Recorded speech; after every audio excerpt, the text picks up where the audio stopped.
기도하겠습니다.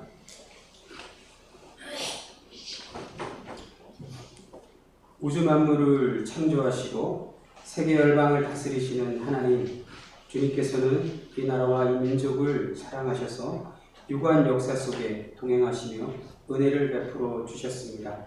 나라가 주권을 빼앗겼을 때 성도들의 기도를 들으시고 해방을 허락해 주셨으며 6.25 전쟁으로 산업기반이 무너지고 온 땅이 황폐하게 되었을 때에도 주님께서는 이 민족을 버리지 않고 회복을 주셨습니다. 이제 하나님의 은혜로 경제가 발전하고 국위가 선양되고 살만하여지니 이 백성들이 하나님의 은혜를 기억하지 못합니다.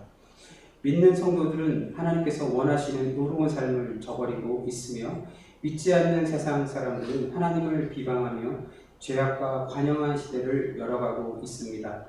하나님 이 백성의 교만함과 지은 죄를 용서하여 주옵소서. 우리를 불쌍히 여기사 주님의 은혜와 보호하시는 팔을 거두지 말아 주시옵소서.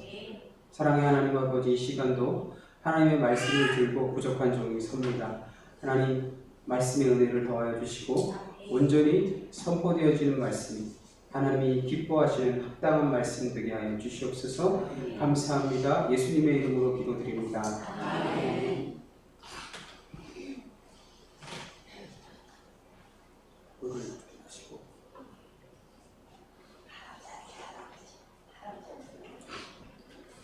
할렐루야. 아멘. 오늘은 우리가 사무엘상 14장의 말씀을 배워볼 차례인데요. 제목은 하나님과 상관없는 삶이라는 제목으로 여러분 하나님의 말씀을 나누겠습니다. 오늘날 우리가 지금 살고 있는 이 현실은요, 고물가도 참 힘든 시기입니다. 그렇죠?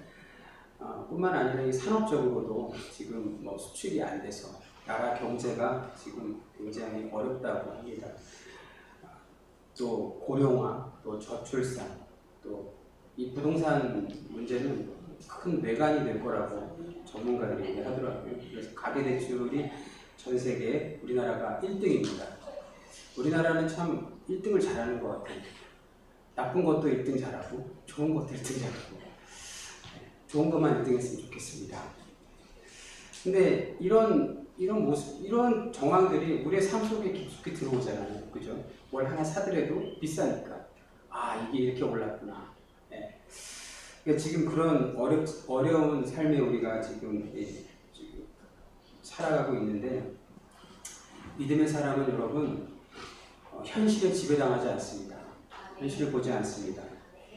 믿음으로 또 이 모든 어려움들을 잘 극복할 수 있기를 주님의 이름으로 축원드립니다. 최근 2030 세대들 가운데 인기가 아주 급상승 중인 스포츠가 있는데요. 여러분 뭔지 아세요? 골프입니다. 네. 골프는 2030 세대랑은 잘 어울리지 않는 그런 스포츠죠. 네. 왜냐하면 돈이 많이 들어가잖아요. 골프 쳐봤더니 손을 들고 있네. 골프 쳐보신 분들도 있으실 것 같은데요. 네, 저는 안 쳐봤습니다. 근데 물론 이제 일부 사람들의 이야기이긴 하지만 골프를 지금 2030 세대들이 즐긴다고 해요. 좀 우리가 의정부 쪽에 있다 보니까 그런 걸 잘 이제 직접적으로 경험하지 못하는데 저쪽 서울 중심권에 있는 2030 MZ 세대들 중에 지금 골프가 아주 크게 이제 돌풍이라고 해요. 골프를 치려고 그러면 골프 용품도 비싸지만 또 차도 걸맞는 차를 끌고 다녀야 되잖아요. 그러니까 우스갯소리로 B자 들어가는 차는 이제 취급도 안 해준답니다. 최소한 P자는 들어가야 포르쉐 정도는 돼야지 인정을 해준대요. 그러면 그거 하나 리스하려 그러면 얼마인 줄 아세요? 월 리스료가 200이 넘습니다. 근데 한 400 벌어가지고 200 리스료 내고 유지비 쓰고, 네. 그럼 이제 그 골프 쓰는데 최소한 300 이상을 쓰는 거예요. 100만 원 갖고 뭐 하겠어요? 저축하고 굶겠습니까? 밥도 먹어야 되고. 그렇게 사는 사람이 막 흥청망청 쓸 거 아니에요. 그러면 월급을 받아도 항상 적자예요. 그럼 어떻게 하겠어요? 마이너스 대출. 마통을 이제 마이너스 대출 받아서, 네. 마이너스 대출 받는 것들. 그렇게 좀 신용이 좋으면 막 1억 이렇게 해준단 말이에요. 그러면 막 쓰는 거예요. 자기 돈인 것처럼. 네. 그러니까 일부 세대들의 이야기, 일부의 이야기이긴 하지만 사실 그들이 이제 우리나라 20년 후의 미래를 이렇게 바쳐야 될 그런 사람들이라고 생각한다면 암울한 거죠. 그러니까 2022년 골드만삭스, 미국에 이제 큰 대은행이 있습니다. 골드만삭스라는 은행에서 전 세계의 대상, 국가를 대상으로 어느 나라가 제일 많이 그 명품을 소비했는가 그런 조사를 했대요. 근데 그 조사에서 명품 1등이 누군지 아세요? 어느 나라인 줄 아세요? 우리나라입니다. 우리나라는 1등을 잘해요. 네, 여러분 우리 학생들 1등 하길 바랍니다. 열심히 공부하면 할 수 있어요. 네, 열심히 공부 안 하기 때문에 1등 못 하는 거죠. 1등 해달라고 기도만 하고 공부 안 하고 그러지 마시고 공부 열심히 해서 1등도 하고 그랬으면 좋겠습니다. 그러니까 이렇게 2030 세대들이 이렇게 이렇게 골프를 치고 이렇게 사치를 하는 이유가 있어요, 여러분. 어떤 전문가 이런 얘기를 하더라고요. 그냥 이런 현상은 어떤 대한민국 사람들이 사실은 허세 기질이 저도 좀 있고요. 허세적 기질이 있습니다. 허세적 기질과 또 이제 인스타그램이 결합해서 만들어진 현상이다. 이렇게 진단을 하더라고요. 여러분 인스타그램을 모르시는 분 반, 아는 사람 반 그런 것 같아요. 우리 교회는요. 그러니까 인스타그램 별거 없습니다, 여러분. 거기다가 내가 찍은 사진을 올리는 거예요. 그러니까 처음에는 음식 사진으로 시작하죠. 여러분 음식 사진 찍으시는 분들 많더라고요. 우리 애들도 어떻게 하면 음식도 찍어요. 먹으라고 있는 건데 그걸 왜 찍는지는 모르겠는데 찍어서 그냥 내 사진과 내 그냥 앨범에 있는 게 아니라 그걸 올리는 거죠. 만들어 놓은 방에다 올리는 거예요. 카톡을 여러분 하시면 카카오톡 다 아시죠? 카카오톡은 어떻습니까, 여러분? 내가 정해놓은 사람들끼리 주고받는 거잖아요. 근데 인스타그램은 그렇지 않습니다. 내가 사진을 올리면 다 볼 수 있어요. 심지어는 이 사람들이 그것 때문에 더 그러는 것 같아요. 옛날에 나를 알았던 사람들이 다 들어와서 볼 수 있는 거예요. 학교 동창이 될 수도 있고 심지어는 옛날에 내 연인이 될 수도 있고. 그러니까 나랑 헤어졌는데 내가 초라하게 사는 모습을 보여주고 싶지는 않잖아요. 그죠? 좀 이렇게 과장되고 포장된, 난 잘 살고 있어 이런 모습을 보여주고 싶을 거 아닙니까, 여러분? 그게 이제 젊은이들 간에 인스타그램이 확산되면서 그런 현상들이 많이 일어나는 거예요. 그래서 골프장에 여러분 왜 가는 거예요? 골프 치러 가는 게 아니라 사진 찍으러 가는 거예요. 그래서 사진 찍어야 인스타그램에 올리니까. 그게 여러분, 그게 바른 삶입니까, 여러분? 근데 이건 제가 2030 세대들을 질타하고 그들의 삐뚤어진 소비 이런 것들을 제가 분석해서 여러분들에게 설명해 드리려는 게 아니라 그게 인간 안에 있는 자기 자신, 자기를 증명하려고 하는 인간의 그런 본성이라는 거예요, 여러분. 여러분, 우리는 없습니까? 저도 있고 여러분도 다 가지고 있어요. 우리는 우리 스스로를 증명하려고 해요. 어떤 방식으로든지 증명하려고. 어떤 사람은 돈으로, 또 어떤 사람은 많이 배웠으니까 학식으로 또 증명하려고 하고, 또 어떤 사람은 얼굴로, 예쁜 얼굴로 우리 예뻐지기 바랍니다. 그러니까 그래서 여러분 우리나라 미용 산업이 이 성형 산업이 어마어마하지 않습니까? 그러니까 서울대학교 다니다가 자퇴하고 의대 가는 거예요. 의대 왜요? 그런데 그럼 돈을 엄청나게 벌거든요. 그럼 의사가 되려고 하는 목적이 뭐예요? 돈 벌려고 하는 거예요. 사람을 고쳐야 되는데 그 편중이 너무 심한 거예요. 그러니까 그런 돈 많이 버는 데는 의사들이 막 몰리고 실제로 필요한 거 소아과라든지 제가 유튜브에서 봤는데 소아과 여기 제가 아이들이 어리지 않으니까 모르겠는데 소아과는 지금 전쟁이라고 그러더라고요. 가면은 의사들이 병원도 많지 않고 그래가지고 지금 심각한 문제라고 얘기를 하더라고요. 편중이 그렇게 심하다라고 지금 우리 사회가 지금 불균형이 엄청 심한데 이 정부가 그걸 해결해야 되는데 이런 말하면 그렇지만 TV에 나와서 개나 만지고 큰일 났습니다 진짜. 아무튼 그렇게 우리 마음속에 이렇게 나를 증명하려고 하는 인간은 나를 증명하려고 하는 그런 마음이 있다라는 겁니다, 여러분. 여러분도 다 있을 줄 압니다, 여러분. 근데 그게 잘못됐다 이렇게만 얘기하기는 힘들어요. 왜냐하면 그건 인간의 본성이거든요. 죄가 있는 인간의 본성이에요. 내가 그걸 억제하고 어떤 초인적인 삶을 살겠다? 그럴 수가 없습니다, 여러분. 왜냐하면 우리가 살고 있는 이 시대가, 이 사회가 그걸 용납하지 않기 때문에 그래요. 만약에 그게 살면 왕따 당하는 그런 시대를 지금 우리가 살고 있기 때문에 그렇습니다, 여러분. 근데 여러분, 하나님께서는요, 인간을 그렇게 만들지 않으셨어요. 하나님은 인간을 이게 스스로를 증명하며 힘들게 살라고 우리를 창조하지 않으셨습니다. 하나님은 단순해 순종하게 만들었어요. 하나님께 순종하는 삶이 복된 삶이고 하나님께 순종하는 삶이 평온한 삶이라고 하나님께서 우리를 그렇게 만드셨고 그렇게 살아가야 되는데 그게 안 되는 거죠. 우리가 살고 있는 인본주의, 여러분 인본주의가 뭔지 아세요? 인본주의가 어떻게 생겨난 거냐면요, 인본주의는 반기독교적 정서거든요. 로마 중세시대 때 로마 캐톨릭이 모든 면에서 다 지배했어요. 종교뿐만 아니라 정치도. 그래서 심지어는 뭐 유럽의 프랑스 왕을 한다 그러면 교황이 프랑스 왕을 선정하고 막 그랬었거든요. 그렇게 하는 절대 권력에 대한 항거가 이제 인본주의예요. 인간이 독립적으로 주권을 가지겠다라는 거죠. 그러니까 잘못된 기독교적인 모습이 결국은 인본주의를 만들어낸 거거든요. 그러니까 인본주의는 내가 주권자예요. 하나님이 내 인생의 주권자가 아니고 내가 주권자가 되는 거죠, 여러분. 그러니까 그게 좋은 말로 하면 나를 위해서 하는 거, 나를 소중히 여기는 거, 그런 거잖아요. 근데 여러분, 하나님 없이 나를 소중히 여기는 건요, 그건 여러분 하나님과 상관없는 삶입니다, 여러분. 그러니까 순종은 완전하신 하나님과 우리가 동역하는 거예요, 여러분.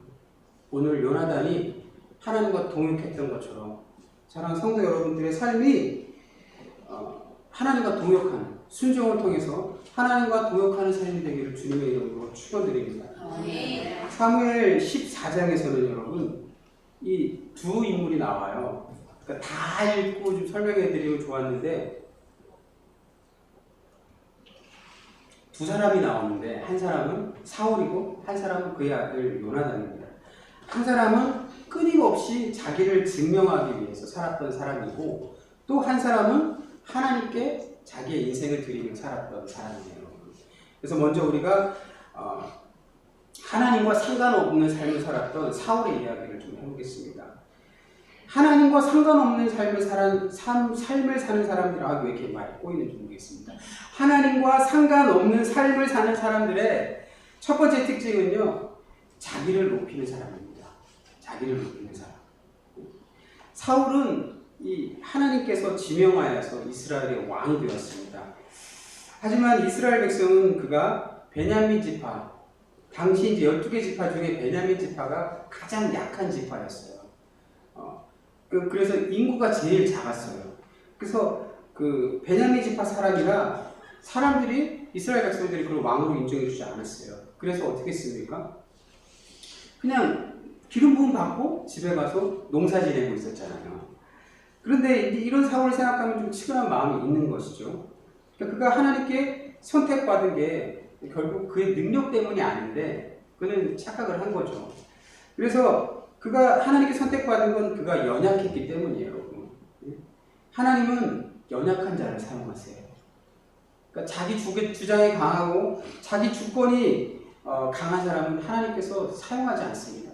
예수님이 오셔서도 제자를 뽑으실 때 그 똑똑한 사람들이 예루살렘이 천지였지만 예루살렘에서는 아무도 예수님이 제자를 뽑지 않으셨습니다. 갈릴리에서 업으로 또 세리로 사람들에게 인정받지 못하고 정말 그렇게 살아가는 사람들을 예수님께서 다 제자로 뽑으셨어요. 그리고 그들을 통해서 교회를 세우셨고 기독교를 만들었습니다, 여러분. 네. 그러니까 사울이 그렇게 해서 하나님께 부르심을 받았고 이스라엘의 왕이 되었는데, 그래서 하나님께서 그에게 하나님의 영도 보내주시고 그리고 막 예언도 하게 하시고 그랬거든요. 그럼에도 그가 이스라엘의 왕으로서 여전히 아무런 그런 영향력을 행사하지 못하고 있을 그때에 암몬의 왕 나하스가 길르앗 야베스를 침공합니다. 그래서 길르앗 야베스 사람들의 도움을 요청하게 되고, 우리가 다 배웠죠? 우리가 지나온 시간들 통해서 다 배운 이야기입니다. 그래서 암몬과 전쟁을 벌이게 되었고 거기서 승리를 하게 되었죠. 사울이 그 전쟁에 백성을 불러 모았는데 무려 33만 명이 모였어요. 33만 명 엄청난 겁니다, 여러분. 지금 뭐 우리나라의 최고의 가수 BTS가 공연을 해도 많이 모여야 7만, 그죠? 아닌가요? 혹시 여기 BTS 팬 있어요? 7만, 많이 모여야 10만이에요, 여러분. 33만이면 당시 사회 속에서 어마어마한 그 사람들이죠. 그런 때같이 많은 사람들이 몰려들었고, 그래서 그 전쟁에서 승리를 하게 되었습니다. 여러분, 무엇 때문에 이긴 거예요? 사람의 숫자 때문에 이긴 겁니까? 그럼 누구예요? 몰라요? 하나님께서 승리하게 하신 거죠, 여러분. 그렇게 이제 그 전쟁의 승리로 인해서 그가 이스라엘의 왕이 되었지 않습니까? 모든 이스라엘 백성이 인정해주는 왕이 되었습니다. 그리고 2년이 지났습니다, 여러분. 2년이 지나고 이제 블레셋과 전쟁을 치르게 된 거예요. 그게 지난번 설교 때 13장의 이야기 아니겠습니까? 도대체 이 2년 동안 사울에게 무슨 일이 있었던 걸까요, 여러분? 사울은 그렇게 원래 처음에는 겸손한 사람이었어요. 하나님께서 그를 지명할 때도, 그를 불러서 왕으로 세울 때도 그가 겸손했기 때문에 하나님이 그를 왕으로 세운 거예요. 그냥 잘생겼고 키 크고 그냥 그래서 하나님이 그를 세운 게 아니잖아요. 그렇죠?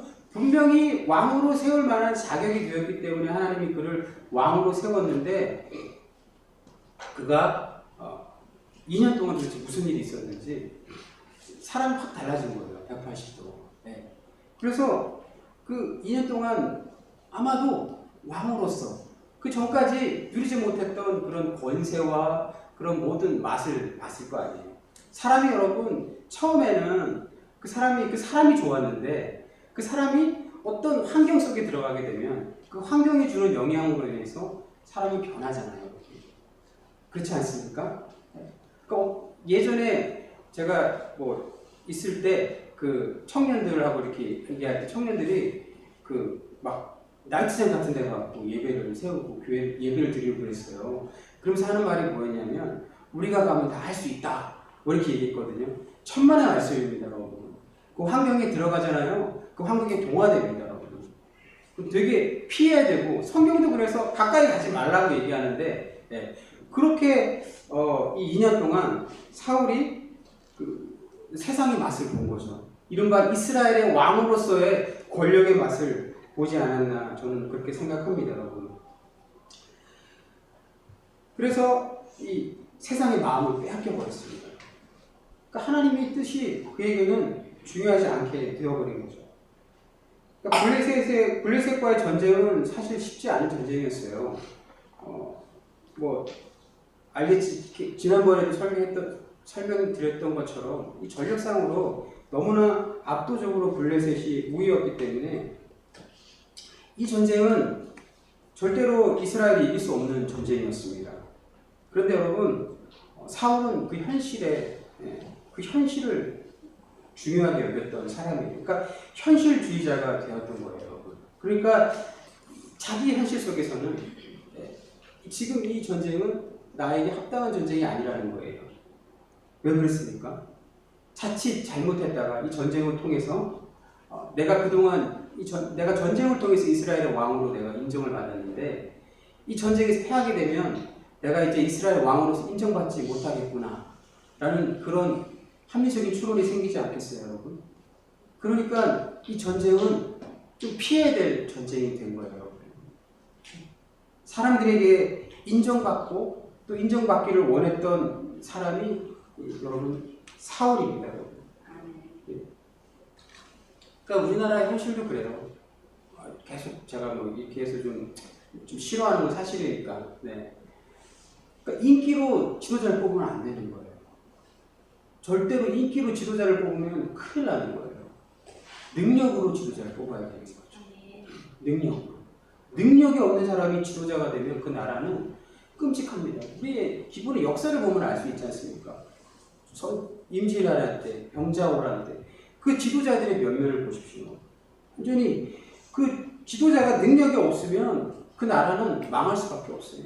어떤 그 작가가 그런 얘기를 하죠. 자고 일어났더니 선진국이 되었는데 또 자고 일어났더니 10년을 뒤로 후퇴하게 되었다 이렇게 얘기를 하더라고요. 우리나라 언론도 지금 최악이고요. 그야말로 지금 최악의 국면입니다. 사울은 여러분 전형적으로 연예인형 지도자예요. 연예인은 뭐예요, 여러분? 인기를 먹고 사는 사람들이죠. 지도자는 인기를 먹고 사는 사람이 아니에요. 지도자는 그 국가와 국민을 위해 살아야 되는 사람이에요. 그러면 때로는 아픔도 감수해야 되는 거예요. 내가 이 아픔을 내가 욕바지가 되더라도 내가 이 나라를 위해서, 미래의 나라를 위해서라면 내가 욕바지게 되겠다. 그런 정신과 그런 마음이 있어야 되는데 그게 없는 거죠. 지금 내가 임기하고 있는 동안은 아무 일이 일어나면 안 돼. 대부분 우리나라 지도자들이 잘못된 행태가 그런 거거든요. 그러니까 계속 폭탄 돌리게 하는 거예요. 누가 어쨌든 그 폭탄을 받는 사람이 나중에 이제 큰일 나는 거죠. 그게 지금 현재 우리나라 현실인데, 그러니까 인기를 갈망하면 사울처럼 이렇게 되는 거예요. 사울이 그랬지 않습니까, 여러분? 다윗이 블레셋과의 싸움에서 다윗이 골리앗을 죽임으로 인해서 승리를 하게 되잖아요. 그때 이스라엘 백성들이 그러지 않습니까? 다윗이 죽인 자는 천천히요. 사울이 죽인 자는 천천히요. 다윗이 죽인 자는 만만히라고 그랬잖아요. 그 사건으로 인해서 사울이 다윗을 죽이려고 하지 않습니까? 그렇죠? 내 인기를 제가 뺏어갔다라는 거 아니겠습니까, 여러분? 그러니까 남에게 보여주는 삶, 자기를 증명하는 삶은 남에게 보여주는 삶을 살아가는 거예요, 여러분. 거짓된 삶이고 가짜의 삶이죠, 여러분. 그런 삶은 여러분 하나님의 영광을 드러내는 삶이 아닌 거예요. 하나님과 아무런 상관이 없는 삶인 거예요, 여러분. 자기 영광을 드러내는 삶은 하나님과 상관이 없는 삶인 줄 여러분 믿습니다. 저는 말이 많이 해갖고 괜히 지도자 얘기를 많이 해갖고 많이 가버렸는데 시간이. 하나님과 상관없는 삶을 사는 사람들의 두 번째 특징이 있는데요. 그건 바로 뭐냐면 종교적 허례의식이 중요하게 여겨지는 사람입니다. 여러분. 종교인이 되면 안 돼요. 여러분. 신앙인이 돼야지 종교인이 되면 안 됩니다. 그러니까 지금 이 사울의 옆에 누가 있냐면 여러분 제사장 아히야가 있습니다. 아히야가 누구냐면 36절에 보면 이제 그 요나단이 이제 전쟁을 시작해갖고 하나님이 그 전쟁에 역사하셔서 블레셋이 참패를 하게 됩니다. 그래서 막 도망가게 되죠. 그러니까 사울이 쫓아가서 전쟁에 도망가 후퇴하고 있는 저 블레셋을 칠하고 진멸하라고 사울이 명령을 내립니다. 그때 이 사울의 옆에 제사장이 있었어요. 36절에 보면 그 제사장이 잠깐 스톱하고 하나님께 뜻을 묻자고 제안을 하게 됩니다. 그리고 사울이 그 뜻을 좋게 받아들여서 하나님께 묻습니다. 근데 하나님께서 응답을 하지 않으세요. 침묵하시는 거예요. 근데 이때 얘기했던 사람이 누구냐면 제사장 아히야입니다. 아히야가 누구냐면 사무엘상 14장 3절에 보면 그를 엘리의 증손이라고 얘기하고 있습니다. 엘리의 증손. 여러분 엘리는요 사무엘상 초반에 나오는 이스라엘 대제사장이잖아요. 그죠? 엘리는 하나님께 버림받은 영적 지도자예요. 비록 지금 사무엘이 나이가 들어서 은퇴를 했습니다. 그럼에도 불구하고 하나님은 누굴 통해서 말씀하시는 거예요? 사무엘을 통해서 말씀하시잖아요. 그러니까 사무엘이 영적 주권을 가지고 있는 거예요. 그렇다면 당연히 사무엘과 가까워야 되는데 이 사울은 사무엘 대신 아히야를 곁에 두었어요. 그러니까 이 사울 입장에서는 사무엘이 부담스러운 거죠. 언제나 만나면 쓴소리만 듣고 혼만 나니까 싫지 않습니까? 여러분 무능한 지도자 밑에는 그렇게 간신들만 즐비한 거예요. 충신은 살아남을 수가 없어요. 말 한마디 잘못하면 좌천되거나 그러니까 그 임진왜란 가운데 그 이순신 장군의 그 능력이 어마어마한데도 그 이순신 장군을 좌천한 사람이 누굽니까? 선조 아니겠습니까? 그러니까 이 사울도 그렇게 자기 곁에 정말 사무엘이 있었다면 그의 삶이 좀 달라졌을지도 모르겠어요. 근데 그 곁에 누가 있냐면 아히야가 있는 거예요. 종교적 모양은 갖춰야 되는 거예요. 그렇죠? 이스라엘 백성은 하나님의 백성이고 그 하나님의 백성으로서의 그 모양은 있어야 되잖아요, 여러분. 종교적 모양이 있어야 되니까 제사장도 왔고 거기 또 뭐까지 왔냐면 언약궤까지 왔어요, 여러분. 이 전쟁이. 언약궤는 여러분 어땠습니까? 우리가 장수는 기억이 안 나는데 사무엘상 초반에 이스라엘이 엘리 시대 때 블레셋과 전쟁을 해서 언약궤를 빼앗겼잖아요. 그런 과거가 있고 그런 그 기억들이 있음에도 불구하고 여전히 그 종교적인 모습에서 벗어나지 못합니다. 여러분, 신앙은요 미신이 아니에요. 미신을 믿는 게 아니고 우리는 합리적으로 이성적으로 하나님을 믿는 겁니다. 여러분.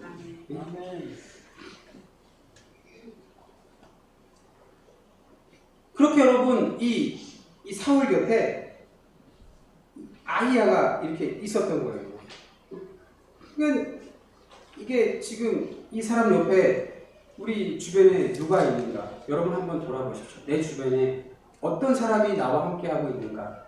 그 여러분 우리 인생을 내 삶이 세상에 보여주는 거예요. 여러분 하나님의 말씀에 충만하고 또 하나님과 늘 동행하는 삶이 여러분들 곁에 있기를 주님의 이름으로 축원드립니다. 이제 하나님께 순종하는 사람의 그 첫 번째 특징을 말씀드리겠습니다. 하나님께 이 사울에 반대되는 사람이죠. 하나님께 순종하는 사람의 특징은요, 하나님께 삶을 드리는 사람이에요, 여러분. 사울이 하나님과 상관없는 삶을 보여주었다면 그의 아들 요나단은 반대로 살아계신 하나님을 증명했어요. 나를 증명하면 그건 위선이고, 하나님을 증명하면 여러분 그건 하나님의 역사를 일으켜내는 거예요. 할렐루야. 하나님을 증명하는 삶이 되었으면 좋겠습니다. 요나단은 아버지 사울 곁에서 모든 전쟁에 참전했던 용사예요. 그는 암몬과의 전쟁에도 참전했고 또 블레셋과의 전쟁에도 사울과 함께했어요. 그러나 그의 시선 속의 이 전쟁은요, 아버지와 달랐어요. 사울은 자기의 것을 잃을까봐 또 조심하고 또 조심해서 전쟁을 일으키지 않았지만 요나단은 그렇지 않았어요. 이 전쟁은 하나님이 주신 전쟁이었고 하나님께서 가져다 줄 전쟁이라고 그는 믿음으로 이 전쟁을 바라보았습니다. 그러니까 아버지의 태도가 전혀 이해가 되지 않아요. 그래서 사무엘상 14장 1절에서 그가 이렇게 얘기합니다. 하루는 사울의 아들 요나단이 자기 무기를 든 소년에게 이르되 우리가 건너편 블레셋 사람들의 부대로 건너가자 하고 그의 아버지에게 아뢰지 아니하였더라. 아버지에게 말 안 한 거예요. 아버지에게 얘기하면 어떻게 되는 거예요? 못 가는 거죠. 그러니까 단 둘이서 블레셋 진영으로 이제 쳐들어가는 거예요. 여러분 이게 있을 수 있는 일입니까? 얼마나 무모한 거예요. 세상적 시각으로 보면 무모한 거지만 여러분 이게 믿음의 눈으로 보면 괜찮아요. 믿음의 눈으로 보면 여러분 하나님의 역사를 일으키는 거예요. 여러분. 하나님께 드리는 거예요. 여러분. 전쟁을 하나님께 드리는 거예요. 여러분. 내 삶을 하나님께 드리는 거예요. 여러분 하나님께 드리는 게 순종입니다. 하나님께 드리는 게 순종이에요. 아낌없이 드리십시오. 여러분의 물질도 드리시고 또 여러분의 마음도 드리시고 또 여러분들의 고통도 드리십시오. 여러분들의 걱정, 근심도 하나님께 드리세요. 내가 책임지려고 하지 마십시오. 내가 책임질 수 없습니다. 하나님의 백성은 하나님과 동역하는 자들이에요. 하나님께서 그 모든 일 가운데 함께하여 주셔야지 그래야 우리의 삶이 온전해지는 줄 믿습니다. 사울은 자기의 것을 지키려고 할 때 요나단은 하나님께 자기의 것을 드렸어요. 드리는 삶은 하나님께서 기뻐하는 삶이고 또 하나님께 순종하는 삶인 줄 믿습니다. 그리고 두 번째 여러분 제가 좀 패싱을 하고 있습니다. 두 번째 하나님께 순종하는 사람의 두 번째 특징은요, 믿음의 사람과 함께한다는 거예요. 할렐루야. 이게 여러분 사무엘 24장이 이 저자가 이렇게 극명하게 대비해 놓은 거예요. 사울 곁에 누가 있었습니까? 아히야가 있었죠. 그렇죠? 그러면 요나단 옆에 누가 있었습니까? 이름 모를 수행원이 있었던 거예요. 14장 7절의 말씀 제가 읽어드릴게요. 무기를 든 자가 그에게 이르되 당신의 마음에 있는 대로 다 행하여 앞서가소서. 내가 당신과 마음을 같이하여 따르리이다. 할렐루야. 그러니까 여러분 하나님께 드리는 삶을 사는 사람들은요, 그 사람 주변에 이런 사람이 있을 수밖에 없는 거예요. 이렇지 않은 사람은 곁에 있을 수가 없어요. 그러니까 사람은 끼리끼리 모인다 그러잖아요. 끼리끼리 모일 수밖에 없습니다. 생각이 다르고 뜻이 다른 사람들끼리는 결코 같이 할 수 없습니다. 사랑하는 성도 여러분, 하나님은 오늘도 하나님과 동역할 동역자를 찾으시는 줄 믿습니다. 하나님은 믿음으로 나아가는 하나님의 백성을 지금도 찾고 계시는 거예요. 이름 없어도 상관이 없습니다. 그의 삶이 하나님을 기쁘게 하는 삶이라면, 하나님께 드리는 삶이라면 하나님은 그 삶을 통해서 역사하실 거예요. 우리가 믿음의 발걸음을 한 걸음 뛸 때 하나님의 역사가 시작되는 거예요. 할렐루야. 하나님과 상관없는 삶이 아니라 하나님과 상관 있는 삶을 살아갈 수 있는 고산중학교 성도님들이 되기를 주님의 이름으로 축원드립니다. 돈 안 왔는데 끝내겠습니다. 기도드리겠습니다. 하나님 아버지 은혜를 감사합니다. 오늘 사울과 요나단의 이야기를 통해서 우리가 어떤 삶을 살아야 될지에 대해서 하나님 배웠습니다. 하나님, 우리의 현실은 암담하고 또 그래서 우리 마음 가운데 불편하고 또 걱정과 근심이 가득합니다. 그러나 하나님은 오늘 우리에게 말씀하십니다. 믿음의 눈으로 그 모든 것을 바라보라 말씀하십니다. 믿음의 눈이 아니고서는 우리의 삶이 하나님께 나아갈 수 없음을 고백합니다. 하나님, 어려운 현실 가운데 낭망하고 좌절하기보다는 그 현실 뒤에 하나님이 예비하시고 준비해 놓으신 그 하나님의 넓고 큰 그 원대한 계획을 깨달을 수 있는 믿음의 눈을 하나님 우리에게 허락하여 주시옵소서. 감사합니다. 예수님의 이름으로 기도드립니다.